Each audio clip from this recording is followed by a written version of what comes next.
بسم اللہ الرحمن الرحیم۔ السلام علیکم۔ اسلامی قصے چینل کے ویورز کو اپنے چینل میں ویلکم کہتی ہوں۔ آج میں آپ کے ساتھ اصحاب الرس کا واقعہ شیئر کروں گی۔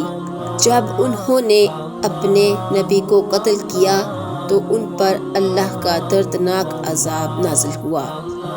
جی تو ویورز، ویڈیو میں آگے بڑھنے سے پہلے چینل کو لائک، شیئر اور سبسکرائب کر لیتے ہیں۔ اصحاب الرس کا ذکر قرآن پاک میں 2 جگہ ہوا ہے۔ اصحاب کا مطلب والے اور رس کا مطلب پرانا کنواں، یعنی کنویں والے۔ اس قوم کو اصحاب الرس اس وجہ سے بھی کہا جاتا ہے کہ ایک بہت بڑا واقعہ ان سے سرزد ہوا۔ انہوں نے اپنے نبی کو قتل کیا اور کنویں میں دبا دیا۔ کہا جاتا ہے کہ اصحاب الرس کی طرف جن پیغمبر کو بھیجا گیا ان کا نام حنظلہ بن صفوان ہے۔ اللہ رب العزت نے اصحاب الرس کا ذکر سورہ فرقان کی آیت نمبر 38 میں یوں فرمایا ہے۔ اللہ تعالیٰ قرآن مجید میں فرماتا ہے کہ یہ قوم بھی قوم سمود کی طرح اپنے نبی کی نافرمانی کرتے ہوئے، شرک کرتے ہوئے تباہ و برباد ہو گئی۔ قرآن مجید کی سورہ قاف آیت نمبر 12 میں اللہ رب العزت اس طرح سے فرماتے ہیں: کذبت قبلہم قوم نوح و اصحاب الرس و ثمود۔ یعنی اس آیت مبارکہ میں اللہ رب العزت اپنے پیارے نبی حضرت محمد صلی اللہ علیہ وآلہ وسلم کو بتلا رہے ہیں کہ مشرکین مکہ سے پہلے بھی قوم نوح، اصحاب الرس اور ثمود نے اپنے پیغمبروں کو جھٹلایا۔ اصحاب الرس رہتے کہاں تھے، اس کے متعلق علماء اکرام کی مختلف رائے ہیں۔ کسی نے آذربائیجان، کسی نے یمن، کسی نے یمامہ اور کسی نے موجود دھڑوں میں ان کی رہائش کے بارے میں بتایا ہے۔ جی تو ویورز، اب آتے ہیں اصحاب الرس کی طرف۔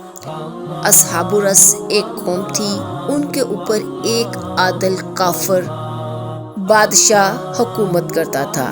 جب وہ مر گیا تو ان کی قوم نے اس کی عقیدت میں اس کا بت بنا لیا۔ شروع میں تو وہ اس کو عقیدت کی خاطر لیتے، لیکن آہستہ آہستہ آئندہ آنے والے لوگوں نے اس بت کی پوجا کرنی شروع کر دی۔ اس کے علاوہ وہ ایک درخت کو بھی پوجنے لگے۔ ہوا کچھ اس طرح سے کہ انہیں ایک درخت کے بارے میں پتہ چلا کہ یہ حضرت نوح علیہ السلام کے بیٹے حضرت یافس علیہ السلام نے لگایا ہے۔ انہوں نے اس درخت کو سوچا کہ اس کو لگایا کہاں جائے۔ اس وقت ان کی آبادی میں ایک چشمہ بہتا تھا۔ اس قوم نے اس درخت کو چشمے کے قریب لگا دیا اور چشمے کا پانی چونکہ پینا منع تھا، اس لیے انہوں نے اس درخت کے پاس ایک کنواں بھی کھود دیا۔ چشمے کا پانی اس لیے پینا منع تھا کہ وہ سمجھتے تھے کہ یہ پانی دیوتاؤں کی حیات ہے۔ وہ قوم اس درخت کے نیچے جانوروں کا نذرانہ اپنے دیوتاؤں کو پیش کرتی اور زور زور سے روتے اور گڑ گڑاتے اور سجدے میں گر کے اپنے گناہوں کی معافی مانگتے۔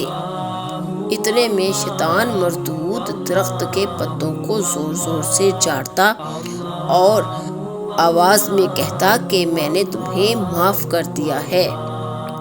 اس کے بعد وہ قوم کے لوگ رقص کرتے، ناچتے، شراب نوشی کرتے اور خوشی مناتے کہ ان کو معاف کر دیا گیا ہے۔ ویورز، جس درخت کی وہ پوجا کرتے تھے اس کا نام صنوبر تھا۔ اور اب شیطان نے ایک اور مکروہ چال چلی۔ اس نے ان کے بادشاہ کی شکل اختیار کر کے ان کے سامنے آیا اور کہا کہ میں مرا نہیں، میں تو آپ لوگوں سے روپوش ہو گیا تھا، اب تم ایسا کرو کہ میرا بت بنا لو اور اس کی پوجا کرو۔ تو تمام لوگوں کو شیطان کی یہ رائے پسند آئی اور انہوں نے اپنے بادشاہ کا بت بنا کر اس کی پوجا کرنی شروع کر دی۔ اب اللہ رب العزت نے اس قوم میں اپنا ایک پیغمبر بھیجا۔ کہا جاتا ہے کہ اس قوم میں اللہ رب العزت نے اپنا ایک پیغمبر حنظلہ بن صفوان کو بھیجا۔ انہوں نے بھی باقی تمام پیغمبروں کی طرح اصحاب الرس کو توحید کا پیغام دیا اور بتلایا کہ اس درخت کی پوجا چھوڑ دو، کیونکہ اس کو زندہ رہنے کے لیے خود ہوا پانی کی ضرورت ہے، اور اس کے علاوہ اس بت کی بھی پوجا چھوڑ دو، کیونکہ اس کو تم خود اپنے ہاتھوں سے بناتے ہو۔ لیکن قوم تھی کہ اپنی ضد پر اڑی ہوئی تھی اور ان کی کوئی بھی بات سننے کو تیار نہ تھی۔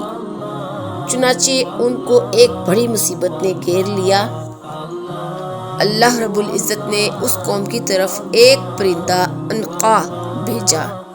وہ لمبی گردن والا پرندہ تھا، وہ ان کے بچوں کو اٹھا لیتا اور کھا جاتا۔ اب کی یہ قوم اپنے نبی کے پاس آئی اور کہنے لگی کہ ہمیں اس مصیبت سے نجات دلائیے۔ تمام قوموں کی طرح حضرت حنظلہ علیہ السلام نے بھی انہیں کہا کہ اگر آپ توحید پر ایمان لے آئیں تو آپ سے یہ مصیبت دور ہو سکتی ہے۔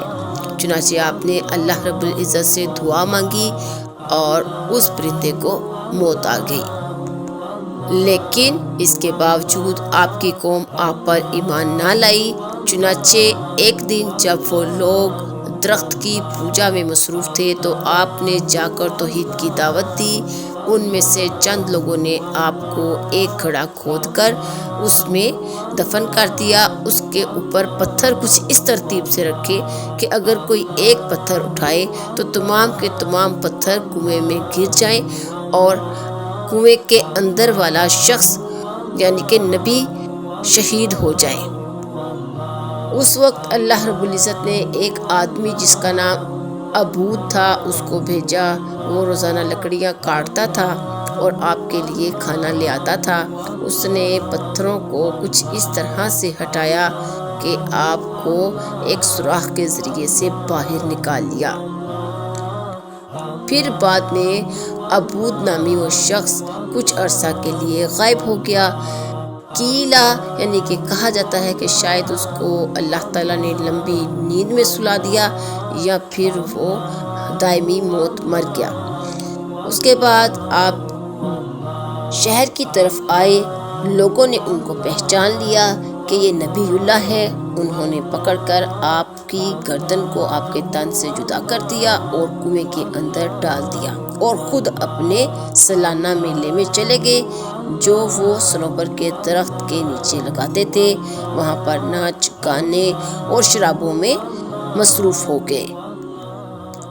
اللہ رب العزت کے نبی کو قتل کرنے کے بعد وہ بچ سکتی تھی قوم؟ نہیں، ہرگز نہیں۔ اللہ تعالیٰ نے اسی مقام پر ایسی خوفناک آندھی بھیجی جو 5 دن چلتی رہی اور سب کے سب تباہ و برباد ہو گئے اور دائمی نیند سو گئے یعنی مر گئے۔ جی تو ویورز، آپ کو میری آج کی یہ ویڈیو یقیناً پسند آئی ہوگی، تو پلیز میرے چینل کو لائک شیئر اور سبسکرائب کرنا مت بھولیے گا۔ اگلی ویڈیو تک کے لیے اللہ حافظ۔